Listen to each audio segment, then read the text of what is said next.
every 20 minutes. 2020 travel. BBC Hereford and Worcester. Let's get an update on the roads right now. Keeping our eye on it for the morning is Lucy Plant. Slightly better news in Hereford. The accident on the A49 Ross Road by Hinton Garage, that has now been cleared, but it is still causing a lot of congestion in and out of the city. The problem with Hereford is if anything happens at any time, then it comes to gridlock. It's a domino effect, isn't it? It's just, if the one side of the train starts getting clogged, then the other side progressively, everything comes to a standstill, really. It just bounces on everywhere. Connecting people and connecting places is about creating beautiful cities and extending beautiful places. That's what we've got here in Hereford. In the past, the problem was that engineers thought that they could build their way out of problems simply by pouring tarmac.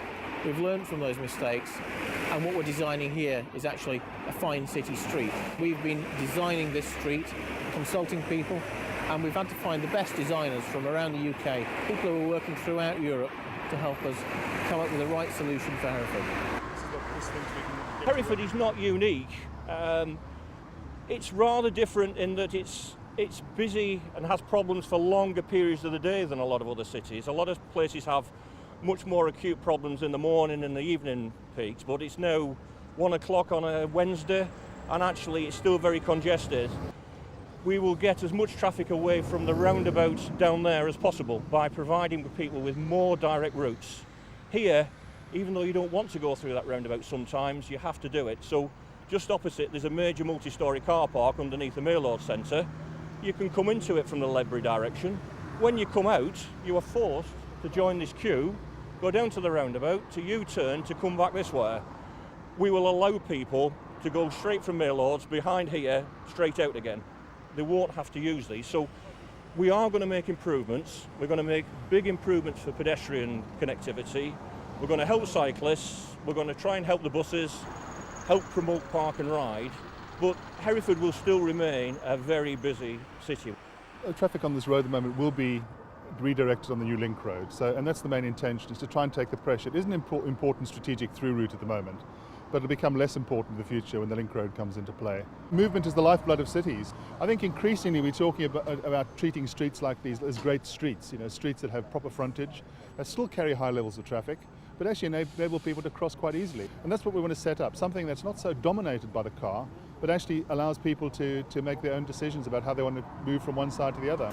At the moment, you've got to take a very indirect, circuitous route to cross here, which of course puts a lot of people off and it makes it that much harder. We can make that much more direct by starting with pedestrian movements and building the traffic flows around that, rather than the other way around. Well, that's essentially shared space. The connectivity from the historic part of the city across to the ESG area is absolutely critical to the overall project. We've got to get rid of this traffic issue in here. What we can do is by building a link road to the north, we can relieve this traffic. We're not going to get rid of all of it, but by having a road closer up to the railway, provide access to all the developments and enable the relief of traffic from here.